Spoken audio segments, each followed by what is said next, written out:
Sa gitna ng malamig na umaga sa Baguio, may mga hakbang na tahimik na sumusunod kay Isabela, Marco at Lucas na tila ba may lihim na nais ibunyag ang Burnham Park.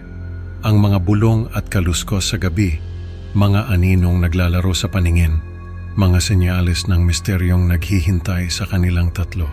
Handa ka na bang sumama sa kanilang paglalakbay patungo sa isang nakatagong hardin kung saan ang oras ay humihinto at ang mga babala ay bumubulong sa hangin? Ilock na ang iyong mga pinto, patayin ang ilaw, at ihanda ang sarili sa isang kwentong maghahatid sa iyo sa gilid ng iyong upuan. Ang misteryo sa Burnham na tiyak na mag-iiwan sa iyo ng mga tanong na hindi masagot. Sa malamig na umaga sa Baguio, nagkikita-kita sina Isabela, Marco at Lucas sa Session Road. Masaya silang naglalakad patungo sa Burnham Park habang nagtatawanan at nagpaplano para sa kanilang araw. Ano kaya ang una nating gawin pagdating doon? Tanong ni Lucas na puno ng sigla.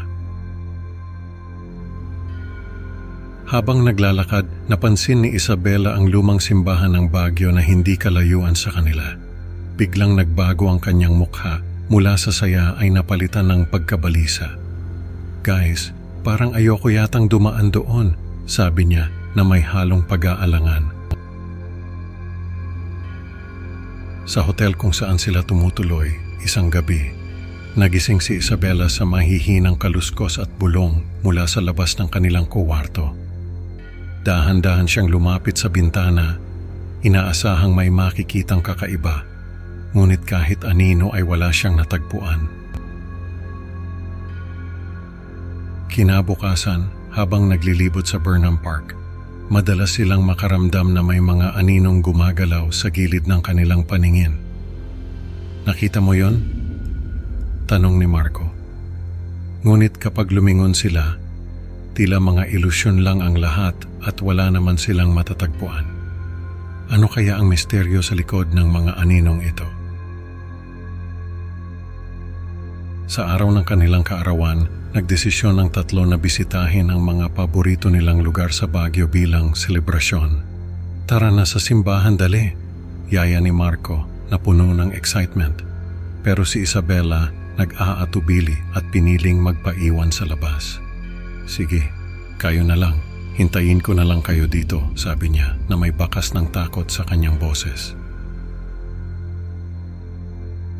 Mag-isa si Isabela na nakaupo sa bench nang mapansin niya ang isang lumang laruan na manika sa ilalim ng puno.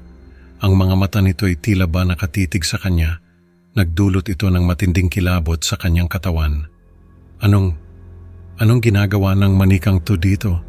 Bulong niya sa sarili na nanginginig. Nang lumabas sina Marco at Lucas mula sa simbahan, agad nilang napansin si Isabela na namumutla at nanginginig. Hawak ang manika na tila may masamang balak.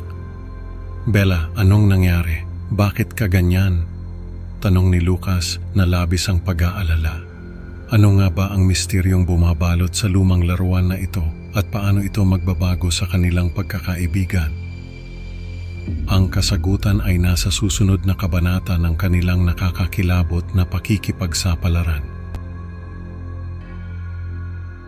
Sa pagpapatuloy ng kanilang paglalakad, mapapadpad sila sa isang masukal na landas na hindi nila napansin dati. At dito nila matutuklasan ang isang lihim na hardin na tila hindi nadadapuan ng araw. "Grabe, parang eksena sa pelikula," bulong ni Marco, habang dahan-dahang hinahawi ang mga sanga na nagtatakip sa kanilang daan. Ang hardin na puno ng mga lumang estatwa at halamang gubat ay may hatid na misteryo at kilabot. Habang naglalakad sa hardin, mapapansin nila ang mga halaman na tila bumubuo ng mga simbolong hindi nila maunawaan, at ang hangin ay may dalang bulong na tila nagmumula sa kawalan. "Naririnig niyo ba yon?" tanong ni Isabela. Ang kanyang boses ay may halong takot at pagtataka. "Parang may bumubulong," sagot ni Lucas. Ang kanyang mga mata ay naglilibot, sinusubukang hanapin ang pinagmulan ng boses. Biglang magkakahiwa-hiwalay ang tatlo nang magsimulang umihip ang malakas na hangin, at sa pag-iisa ni Isabela, maririnig niya ang mga bulong na tila nagbabala. Umalis na kayo. Ang kanyang puso ay kumakabog sa kaba at sa isang iglap, parang may nagtutulak sa kanyang tumakbo palayo. Sa pagtatangkang muling magkita-kita, magkakaroon ng mga kakaibang ilusyon sina Isabela at Marco na tila may mga nilalang na sumusunod sa kanila. Ngunit sa tuwing lilingon sila, wala naman silang makikita.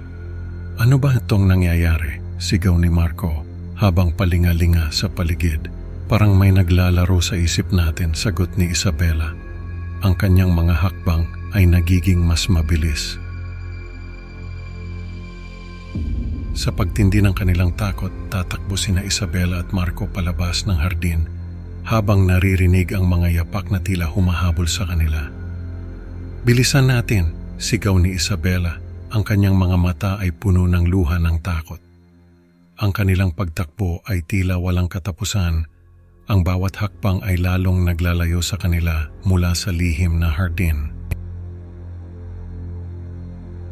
Sa wakas, matatagpuan nila si Lucas na nakaupo sa isang bangko malapit sa Session Road, na tila walang kamalay-malay sa mga pangyayari at hindi maipaliwanag kung paano siya nakarating doon. Lucas, saan ka ba galing? Tanong ni Marco habang hinihingal. Hindi ko alam, bigla na lang ako napadpad dito, sagot ni Lucas. Ang kanyang mukha ay nagpapakita ng pagkalito. Mapapansin nila na ang oras sa kanilang mga relo ay hindi tumatakbo habang sila ay nasa nakatagong hardin at magpapasya silang bumalik sa hotel upang makalayo sa lugar na iyon. Anong oras na ba talaga? Tanong ni Isabela habang pinipilit niyang kalmahin ang kanyang sarili. Hindi ko alam, pero kailangan na nating umalis dito, sabi ni Marco. Ang kanyang boses ay puno ng determinasyon. Sa kanilang pagbabalik, walang makapaniwala sa kanilang kwento at tila sila lang ang may alam sa mga kakaibang pangyayaring naranasan nila sa Burnham Park.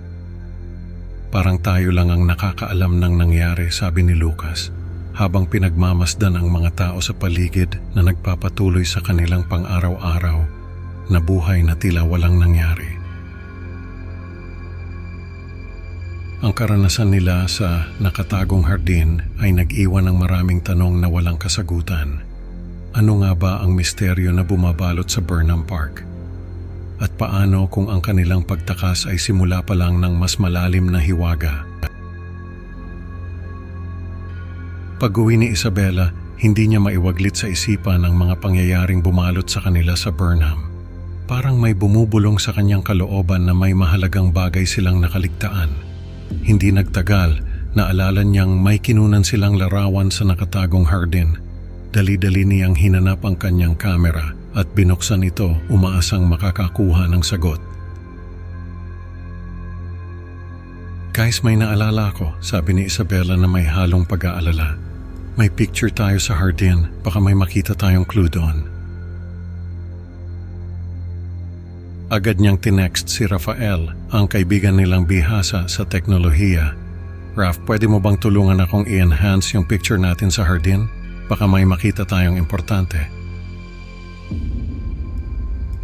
Walang pag-aatubili, pumayag si Rafael at nagkita sila para ayusin ang larawan. Habang pinagmamasdan nila ang screen ng computer, unti-unting lumitaw ang nakakagimbal na imahe ng isang katawan na walang ulo, nakasuot ng lumang jacket at sombrero na kapareho ng kay Lucas. Ano to? Hindi ito pwede, bulalas ni Rafael habang nakatitig sa nakakatakot na imahe sa screen. Lahat sila'y napako sa kinatatayuan, hindi makapaniwala sa kanilang nakita. Ang bawat isa'y nakaramdam ng kilabot na tumagos sa kanilang mga buto. Habang pinipilit nilang intindihin ang kahulugan ng larawan, biglang may kumatok sa pinto. Si Lucas, dumating na, sabi ng isa sa kanilang mga magulang. Pumasok si Lucas sa silid na may kakaibang aura. Ang dating masayahing kaibigan nila ay tila ba nababalot ngayon ng misteryo. Tila may hindi maipaliwanag na tensyon na bumalot sa kanilang pagkakaibigan na parang may itinatago si Lucas na hindi nila alam. Ang pagkakatuklas sa larawan at ang hindi inaasahang pagdating ni Lucas ay nag-iwan ng maraming katanungan at takot sa kanilang mga puso. Ang kwento ay nagtapos sa isang nakakakilabot at hindi malinaw na wakas na nag-iiwan ng tanong, ano nga ba ang tunay na nangyari kay Lucas sa Burnham? Sa huli, natutunan nila Isabela, Marco at Lucas na may mga lihim na mas mabuting hindi na lang binubungkal. Salamat sa pakikinig, mga ka-creepy. Huwag kalimutang mag-like at mag-subscribe sa Creepy Pinoy Stories para sa mas marami pang nakakatakot na kwento. Excited na akong makasama kayo sa susunod na upload. Mag-ingat sa mga aninong sumusunod sa inyo, baka hindi lang sila basta ilusyon.